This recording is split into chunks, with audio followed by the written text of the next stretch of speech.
Wow. Hello, hello, world. Happy Sunday. It's Sunday. It's Sunday fun day. Is it a fun day? Probably. Okay, so this week I'm going to be interviewing some MMA fighters, mixed martial arts, ranging from mixed martial arts, Muay Thai, etc., etc. Because this upcoming Saturday, there's gonna be. Oh, hello, hello. I was just talking about you.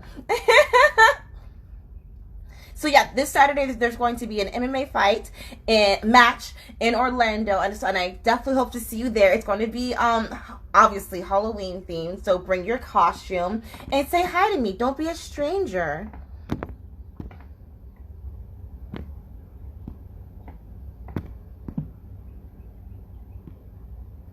I can't multitask. I can't talk and walk. How have I lived this long? Have you ever thought that? Okay. So hello. Hey, Happy Sunday. happy Sunday. So please introduce us to yourself. I'm Joey Defibaugh. I'm a Muay Thai fighter out of Tampa, Florida, and I fight at the gym, Tampa Muay Thai. Word, word. I went there once. Hey, that's what's up. Yeah, I like that. I like it. I love it. Okay. So, cliche question, we have to get this out the way. What got you started doing Muay Thai? So back in high school, I was playing soccer.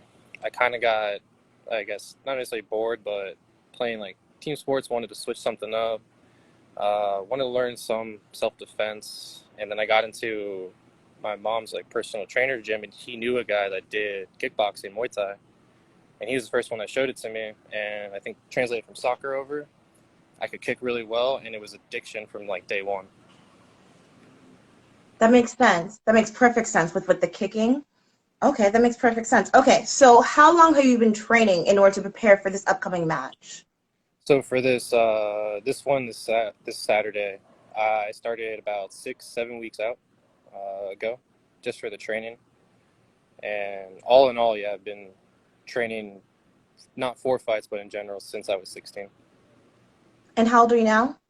26. 26. Oh, you're a baby. Yeah. Right. Okay. Okay, so how's your diet? Diet's pretty well balanced. I eat a good amount of protein, veggies, a lot of veggies, rice and potatoes if I want to have some like starchy stuff. I love potatoes, so I can't really stay away from them for too long. So the week of the weight cut, it's always fun when you can't eat potatoes and rice. True, true, true. Um, what would you say is the most important skill in your field? I would say for Muay Thai, it would have to be the clinch, the standing grappling aspect of it. A lot of gyms don't really like train it, or they might neglect it. Some people think it's a lot of like work to do, get overpowered, and it's one of the things you kind of have to learn by going in it. There's some techniques, but it's really trial by fire, trial by error. And doing that over time, I've been lucky to be at gyms that here in the States emphasize a lot of clinching. And I personally love it, so it's always a good game. You said the clinch? Yeah, the clinch of Muay Thai. So it's like grappling, standing up, where you can throw a little bit more elbows, knees. You can sweep them or dump them a lot easier from there. Okay, so this is something I've been really curious about with Muay Thai because it's known as the art of eight limbs, right? Yeah. Where So you can you're like use the. Go ahead. No, you go ahead. Oh, Sorry. yeah, so you're allowed to use all points of your body. So it's your hands, your elbows, your knees, and your kicks. Um, with that, it gives you a little bit more uh, like creativity with your combos, being able to throw in knees and elbows into your kickboxing. And then they also allow the stand-up clinching that you see in like MMA and stuff sometimes, where you can trip your guy, you can dump them, you can throw elbows in there, throw knees in there that are really dominant. It shows that you're winning the fight. That makes sense. That makes a lot of sense. Okay, cool, cool, cool. How long have you been a barista? Oh, for a barista, so I started that when I was in Jacksonville around like 2015. I needed a job. What? Yeah, I needed a job to like pay rent, and pay for my gym fees. So one of the first places I walked past was a coffee shop that was doing its soft opening, and I was like, sure, I'll give this a try. and it got me to like coffee and see a different like industry as opposed to just martial arts or nutrition, which I was trying to study for at the time. And then I kind of started getting a liking for it and the industry itself. Dude, we lived in Jacksonville at the same time. Oh, for real? Yeah. Did you go to school up there? No, I just lived there. I just worked there. Like whereabouts? I lived in the beaches. Oh, you're fancy. No. Oh no, Mayport. I wish I was fancy. I was in Mayport, so I I take lived in some off South Side. Oh yeah, I was there like my first year. I was off South Side. Dude, that's so crazy. Like we were like cross paths ish. Which coffee shop did you work at? Over there is Southern Grounds Coffee. Yeah, I knew you were gonna say that. They're For so real? good. Yeah, they're still doing great over there, and I love to see it. The guy that runs it and the manager, Katie, they're great people. What brought you back to Tampa? Well, I was born in the Bay Area initially, and I grew up in Fort Lauderdale. And then one like Sunday after a shift, my mom looked at my brother and I. She's like, "Hey, do you guys want to like move back home to where you were born, St. Pete, Tampa Bay area?" And I'm like, "Sure." That was about like almost 3 years ago now, I think, and Where?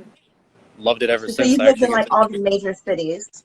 Yeah, it's actually kind of minus Orlando. Yeah, I've been in every Yeah. major part of Florida. But living in Orlando is miserable. I've only heard, yeah. There's always traffic. Always. 24/7, 24/7, right? Oh my God. It's like there's so many tourists. Okay. So since this is Halloween themed, as adults we really don't dress up anymore. What was your favorite Halloween costume growing up? Ooh, favorite growing up. Definitely as cliche as it sounds, going to be a tie between dressing up as a Power Ranger or a cliche ninja, samurai with the sword. That makes The sense now. close second. Okay. The Power Ranger takes the cake, unfortunately, but Does your brother train as well?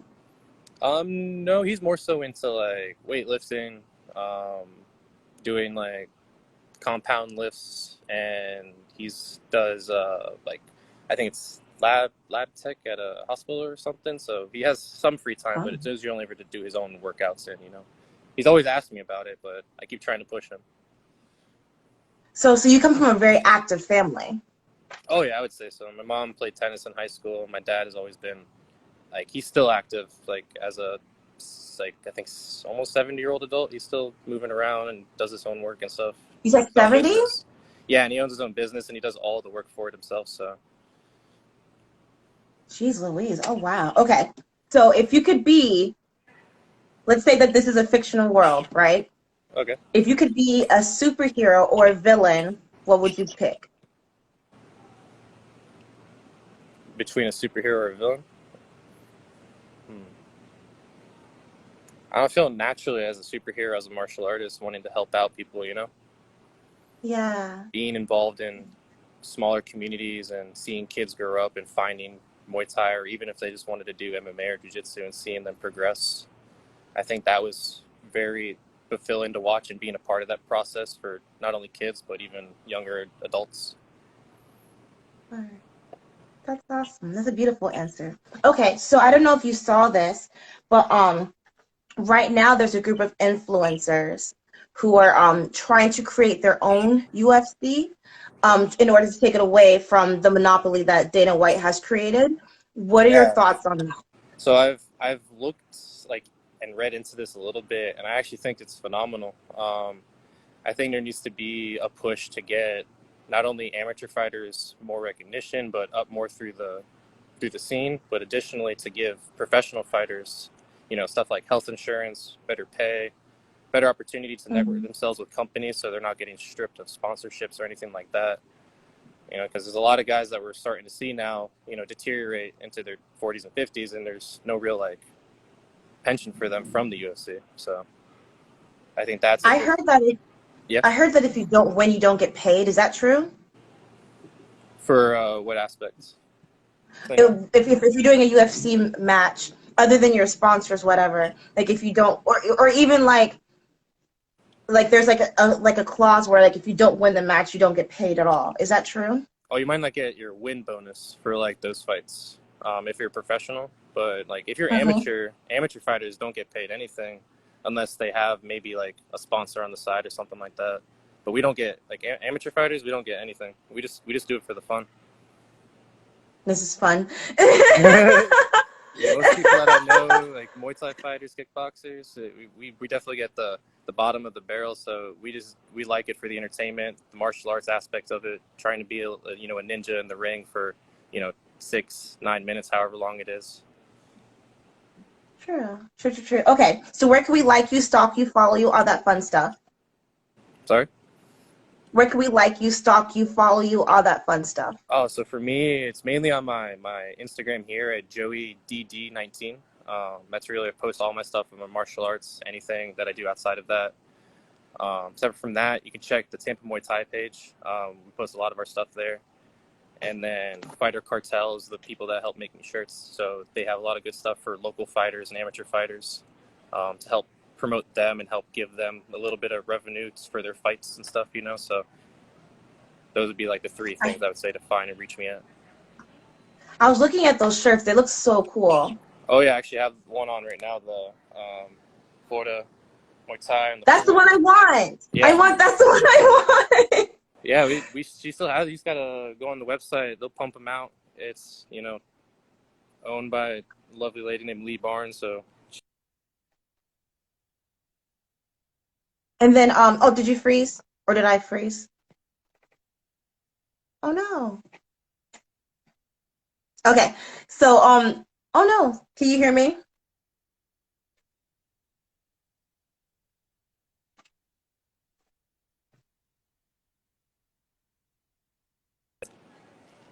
Oh wait, hold on. There's a delay. Wait 1 second.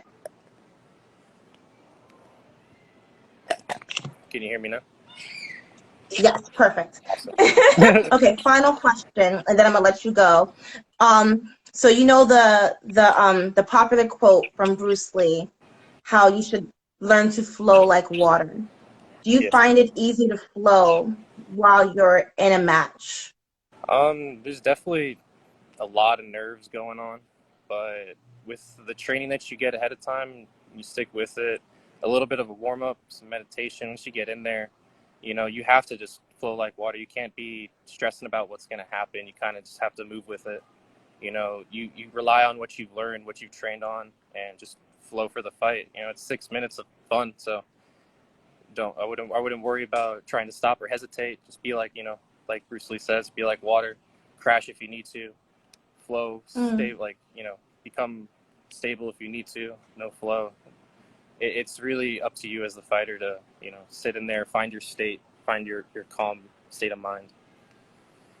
Crash if you need to. I like that. That's super deep. All right, well, Joy, thank you so much for your time, and I'll see you this Saturday, okay? Yeah, thank you for the opportunity. Thank you. You have a good one, okay? You too.